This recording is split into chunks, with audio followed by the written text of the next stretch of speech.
Olá amigos, sejam bem-vindos para mais um vídeo do canal Atalaiando o Mundo. O apóstolo Paulo em 2 Coríntios 6,14 nos alerta, reforçando a mensagem de Deuteronômio 22,10, sobre os problemas que advirão pela associação entre o que é puro e o que é impuro, o que é santo e o que é profano, o que é justo e o que é injusto, afirmando: não vos prendais a um jugo desigual com os infiéis, porque que sociedade tem a justiça com a injustiça? E que comunhão tem a luz com as trevas? Moisés também havia advertido os hebreus, por ordem do próprio Deus, lá em Deuteronômio 22:10, que eu citei acima, dizendo: com boi e com jumento não lavrarás juntamente. Qual o sentido dessas palavras? A natureza desses animais, sua força, seu modo de agir são diferentes. Colocá-los juntos sob o mesmo jugo sobrecarrega um em detrimento do outro. Suas alturas são diferentes, o porte físico, o ritmo de trabalho. Tudo isso influencia o resultado, trazendo maior desgaste tanto para os animais quanto para quem os dirige. Na vida humana, esse princípio se observa usando a metáfora bíblica, por exemplo, entre casais, onde um é cristão e outro não. A visão de mundo é diferente entre os dois, a forma de abordar os problemas cotidianos é distinta, a reação a esses problemas também, e isto se reflete principalmente na educação dos filhos. A reportagem que leremos hoje nos traz um exemplo vívido desta advertência bíblica, mas além disto, nos mostra o estado em que se encontra a sociedade em que vivemos, a sua rejeição a Deus, e nos alerta para o que nos espera no futuro, se como cristãos não nos mantivermos firmes e prontos para exortar os que nos cercam, aceitando os valores deste mundo e compactuando com a insanidade de governos e instituições que outrora foram defensoras de valores cristãos. Esta matéria é um alerta especialmente para aqueles que ainda dormem e não admitem ou não percebem que este mundo presente está profundamente doente. Sim, há pessoas que eu e você conhecemos que acham que tudo está normal, não percebem a degradação de valores e costumes que nossa sociedade está vivendo, talvez porque também já não vejam mais esses valores como algo importante. Estão amortecidas. Como nos diz Mateus 24, 38 e 39, porquanto, assim como nos dias anteriores ao dilúvio, comiam, bebiam, casavam e davam-se em casamento, até o dia em que Noé entrou na arca, e não o perceberam até que veio o dilúvio e os levou a todos. Assim será também a vinda do Filho do Homem. Então, após a vinheta, vamos ao vídeo desta semana.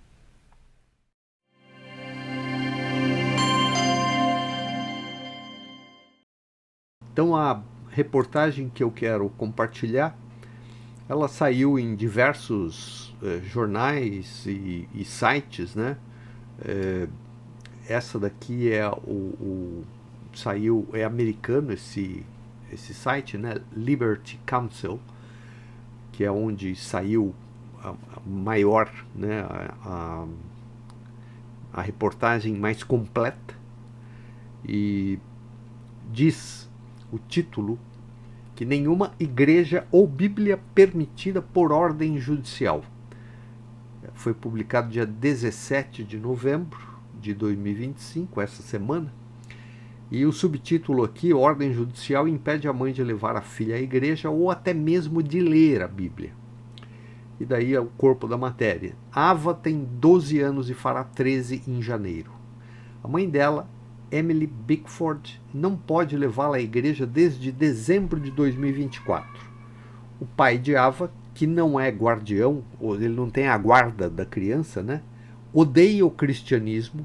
Então ele conseguiu que um juiz, que foi presidente da ACLU, é uma entidade lá nos Estados Unidos. Ele conseguiu que esse juiz, que foi presidente dessa ACLU, emitisse uma ordem de custódia que é a mais hostil ao cristianismo que já vi. Ela proíbe Ava de se associar a qualquer amigo da igreja ou de participar de eventos da igreja ou cristãos. A ordem de custódia até impede Ava, que é a menina, né, de estudar a Bíblia, a filosofia religiosa ou discutir sua fé com a própria mãe. Também não são permitidos eventos de Natal para Ava. Matt Bradding nunca se casou com Emily, é o pai, né, da criança. Nunca se casou com a mãe dela, que se chama Emily, depois que ela engravidou há mais de 12 anos. O relacionamento terminou antes mesmo de Ava nascer. Emily tinha a guarda principal de Ava e Matt tinha direito de visita.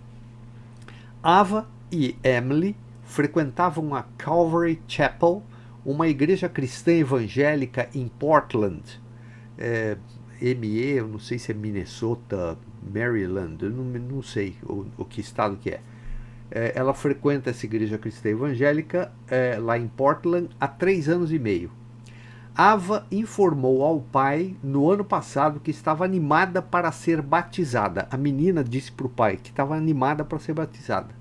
Mas, enquanto a maioria dos pais ficaria radiante, Matt encontrou um juiz da ACLU e trouxe um ex-professor de sociologia marxista da Califórnia para testemunhar que a Calvary Chapel e qualquer igreja que acredita na Bíblia são seitas, entre aspas, que causam danos psicológicos às crianças. O juiz concluiu que Emily é uma mãe adequada, exceto pelo fato de ser cristã. Olha o juiz, a cabeça do juiz, como é que estão esses juízes pelo mundo afora. Às vezes a gente acha que é só aqui no Brasil. Tudo bem que aqui tem a maioria, né? Eu acho que a árvore plantaram aqui, mas já tem fruto em tudo quanto é canto, né? O juiz está dizendo que é uma mãe adequada, exceto pelo fato de ela ser cristã. O juiz zombou da fé de Ava e Emily ao se recusar propositalmente a colocar a palavra Deus em maiúscula, algo que eu nunca tinha visto. O juiz chegou a repreender Emily por permitir que o pastor da igreja orasse por Ava. E o juiz decidiu que Emily não poderia levar Ava para nenhuma igreja a menos que Matt aprovasse. E Matt se recusou firmemente a aprovar qualquer igreja. Mas piora, a ordem é tão ampla que, pontos que eles levantam, Ava não pode se associar a nenhum de seus amigos da igreja ou a qualquer membro da Calvary Chapel Portland. Depois, mais um, se Ava conhecer um novo amigo fora do Calvário, que é a igreja, e essa pessoa começar a frequentar o Calvário, a igreja, né? Ava deve cortar os laços com esse amigo. Mas a Ava não pode participar de nenhum Natal, Páscoa ou qualquer outro evento ou celebração cristã em qualquer igreja, incluindo casamento, funeral ou até visitas hospitalares com qualquer pessoa associada a Calvary Chapel. Ava não pode ter qualquer contato ou participação com nenhuma organização religiosa, que incluiria o Exército da Salvação, banco de alimentos, abrigo para pessoas em situação de rua ou centro de gravidez em crise. Ava não pode ler a Bíblia ou literatura religiosa, nem ser exposta a qualquer filosofia religiosa. Ó a ordem que o juiz está dando. Matt Bredin está até usando a ordem de custódia do tribunal para insistir que Emily não pode ler a Bíblia ou ensinar qualquer coisa para Ava sobre a fé cristã. A mãe não pode ler a Bíblia para a filha. Gostaria que isso não fosse real, mas infelizmente é. E continua. Ava quer ir à igreja e estar com seus amigos da escola dominical. Mas esta ordem de custódia a cortou completamente de Calvary e de seus amigos e de cultivar sua fé cristã. Isso tem sido devastadoramente doloroso tanto para Emily quanto para Ava. Isso vem acontecendo desde dezembro de 2024.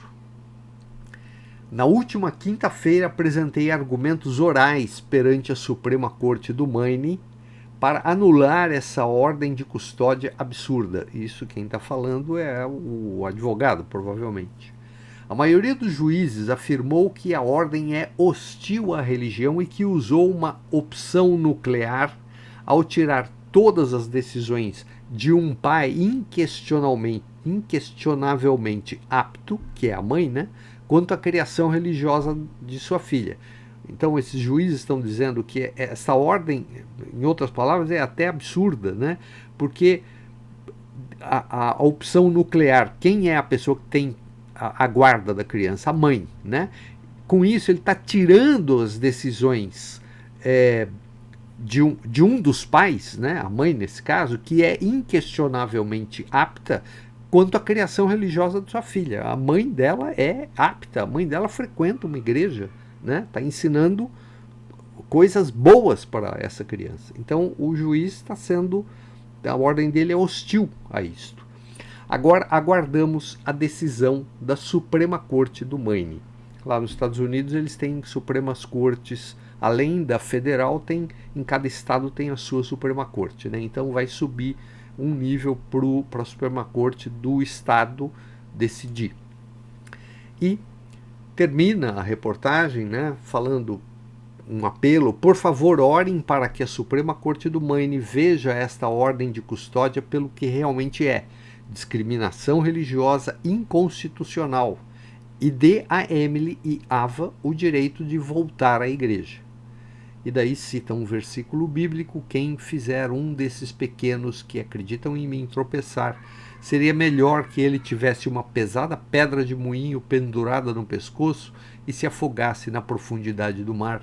Isso é Mateus 18:6, falando de pessoas como esse juiz e como esse pai, que não mereceria, na minha opinião, sequer ser chamado de pai, né? Para vocês verem, saiu também essa notícia naquele site que a gente costuma acompanhar, que é o Guia-me. Saiu isso no dia 18, essa mesma notícia, só que ela está mais sucinta aí, por isso eu escolhi o outro. Saiu também na Newsweek, que é uma revista americana, tipo uma Veja nossa aqui do Brasil, né? Uma revista semanal com notícias. Também saiu no dia 17 de novembro, a mesma notícia, né? E saiu neste site CBN, que é The Christian Broadcasting Network, que é um site americano de cristianismo, sobre cristianismo. E saiu também num outro jornal americano chamado New American, né? A mesma notícia. Ou seja, isso está tendo uma repercussão grande também lá nos Estados Unidos. E nós vamos também repercutir isto aqui no Brasil, porque isto é mais um absurdo que nós estamos vendo de autoridades que estão se miscuindo, estão querendo colocar as suas mãos em cima de coisas que não são da sua alçada. Educação religiosa de filhos não é papel do Estado. Isto é papel dos pais, pai e mãe. Neste caso, tem o agravante deles estarem separados e terem opiniões contrárias. A mãe é cristã e o pai é alguma outra coisa que a gente não sabe, né? A gente pode até imaginar, mas não vou julgar o que eu penso, né? Eu não vou julgar, fazer esse julgamento, embora que o julgamento eu já fiz na minha cabeça, né? Se isto é um pecado, eu já pequei, né? Mas esse é um outro problema que a gente vê.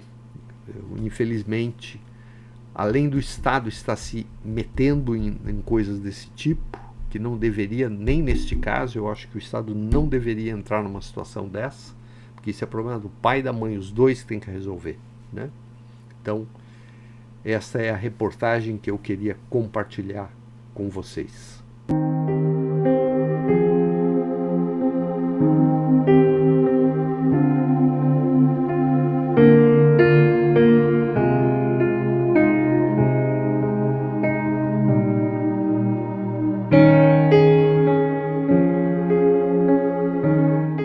Nossas instituições, de modo geral, estão contaminadas por essas doutrinas que relativizam comportamentos, valores morais, crimes e etc. Até a teologia foi infectada por este vírus mortal chamado relativismo.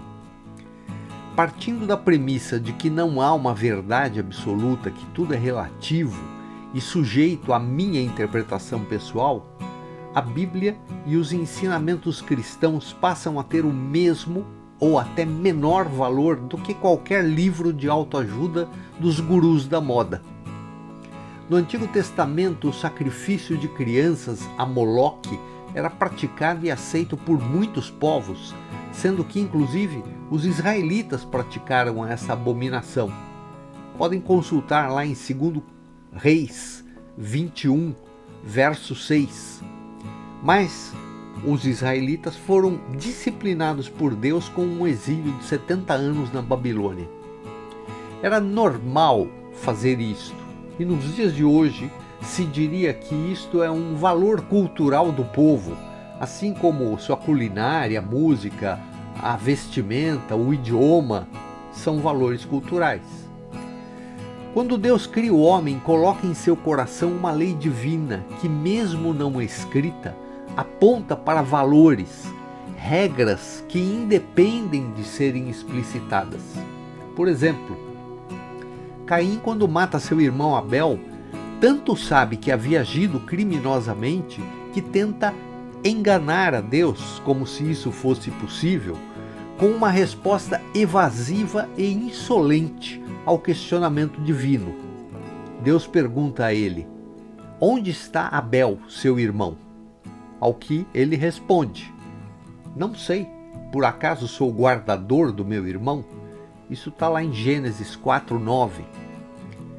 Metaforicamente, Deus nos pergunta hoje: onde está Abel, seu irmão? E qual é a nossa resposta? Todos nós necessitamos de salvação, e esta já nos foi concedida através de Cristo, a verdade absoluta, fonte de toda sabedoria, justiça e amor, cuja palavra nos foi deixada impressa para nossa edificação, orientação, conforto e educação. Relativizar essa palavra é apagar as pegadas que nos levariam em segurança para fora desse labirinto de doutrinas e filosofias vãs criadas por Satanás, para nos desviar da vida plena e eterna que é Cristo e sua palavra. Oremos por nós, por este mundo, por seus governantes, e sejamos luz nesta sociedade que tanto necessita de Deus. Que Ele nos abençoe, e até o próximo vídeo, se Ele nos permitir.